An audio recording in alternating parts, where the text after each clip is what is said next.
ចានឹងឲ្យបងប្អូនទាំងគ្នាហេតុអីបានបងប្អូនទាំងគ្នារៀបចំ CV ខុសហើយបងប្អូនទាំងគ្នាគិតថាបងប្អូនទាំងគ្នារៀបចំ CV ត្រូវ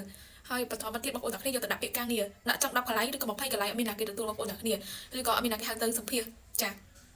ហើយមួយទៀតគេចូល CV ហើយអត់ reply ទៅបងប្អូនទាំងគ្នានេះគឺជាបញ្ហាអញ្ចឹងបងប្អូនទាំងគ្នានេះគឺជា CV ខ្ញុំប្រាប់បងប្អូនទាំងគ្នា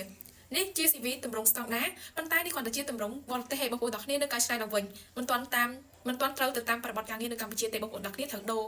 បងប្អូនទាំងគ្នាមានឃើញចន្លោះអត់ចាចន្លោះច្រើនត្រូវអត់ចាអត់ទាន់ត្រឹមត្រូវណាបងប្អូនទាំងគ្នាគឺអត់ទាន់ត្រឹមត្រូវឯងបងប្អូនទាំងគ្នាសុំខ្វែងគឺខ្ញុំហ៊ាននិយាយថាមិនទាន់បានត្រឹមត្រូវទៅតាមប្រវត្តិការងារនៅកម្ពុជាទេបងប្អូនទាំងគ្នាគ្រាន់តែគំរូ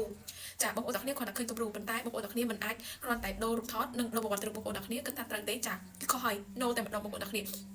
អញ្ចឹងបងប្អូនទាំងគ្នាទី1អញ្ចឹងបងប្អូនទាំងគ្នាទី1បងប្អូនទាំងគ្នាត្រូវតែកែសម្រួលឡើងវិញ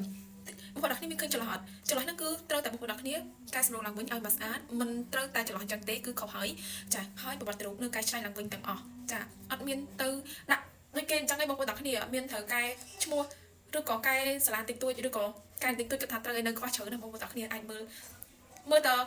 ក្រោយខ្នងខ្ញុំទៅដឹងเลยថាស្តង់ដារឬក៏មិនស្តង់ដារតម្រងហ្នឹងចាហ៊ាននិយាយថាតម្រងហ្នឹងគឺតម្រងថ្មីតម្រងស្តង់ដារប៉ុន្តែ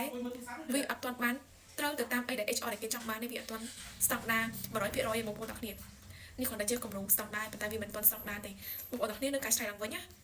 កុំប្រយ័ត្នតិចគាត់ទៅដូរលេខគាត់ទៅដូរឈ្មោះគាត់ទៅដូររូបថតគាត់ទៅដូរប្រវត្តិរូបទីទួយគាត់ថាត្រូវ no បងប្អូនទាំងគ្នាខយបងប្អូនទាំងគ្នានៅការឆ្លៃឡើងវិញចាអញ្ចឹងបងប្អូនទាំងគ្នាឈប់យកច្រឡំទៅប្រយ័ត្នដាក់ពាក្យស្ដាយក្រោយចាស្ដាយក្រោយដោយសារតែដាក់ពាក្យការងារអត់ជាប់ស្ដាយក្រោយមួយខែពីរខែចាអញ្ចឹងបើសិនជាបងប្អូនទាំងអស់គ្នាមានតម្រូវការចង់ធ្វើ CV បងប្អូនទាំងគ្នាអាចទាក់ទងមកខ្ញុំបានខ្ញុំក៏មានទទួលធ្វើ CV ដែរខ្ញុំទទួលធ្វើរាល់ថ្ងៃភ្ញៀវខ្ញុំមករាល់ថ្ងៃចាអត់មានខានមួយថ្ងៃខ្ញុំធ្វើអត់មានខានមួយថ្ងៃដោយសារតែភ្ញៀវខ្ញុំក៏មករាល់ថ្ងៃដូចគ្នាចាអញ្ចឹងបងប្អូនទាំងគ្នាកុំភ្លេចមកទទួលសេវាកម្មធ្វើ CV ជាមួយខ្ញុំបាច់ទទួលរាល់ថ្ងៃបងប្អូនទាំងគ្នាកុំឆាតសួរថាបងមិននឹងធ្វើ CV អត់ចាខ្ញុំប្រកាសជាឆ្លើយថាខ្ញុំធ្វើរាល់ថ្ងៃព្រោះខ្ញុំធ្វើរាល់ថ្ងៃពិតមែនបងប្អូនទាំងគ្នាអាចឆាតមកតាក់ទងមកធ្វើ CV ជាមួយខ្ញុំបានខ្ញុំមានក្រុមការងារខ្ញុំចាំត្រៀមចា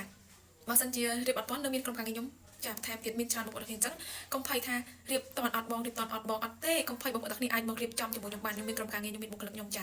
អញ្ចឹងបងប្អូនទាំងគ្នាកុំភ្លេចមកទទួលសេវាកម្មធ្វើ CV ជាមួយខ្ញុំសំរុំតម្លៃចាឲ្យតាក់ទងជាមួយនឹងសេវាកម្មគឺល្អចាបងប្អូនទាំងគ្នាអត់ឲ្យបងប្អូនទាំងគ្នាខកចិត្តទេផ្ដល់ទំនុកចិត្ត 100% ជូនភ្ញៀវចាចាំបងប្អូនទាំងគ្នាអាចមកទទួលសេវាកម្មធ្វើ CV ជាមួយខ្ញុំបានចាខ្ញុំបង្ហាញមកប៉ុណ្្នឹងឯងបងប្អូនទាំងគ្នាក៏គួរតែទុកចិត្តខ្ញុំដែរចាអញ្ចឹងបងប្អូនទាំងគ្នាអាចឆាតមកទទួលសេវាកម្មធ្វើ CV ជាមួយខ្ញុំបានណាបងប្អូនទាំងគ្នាជួបខ្ញុំនៅវីដេអូក្រោយ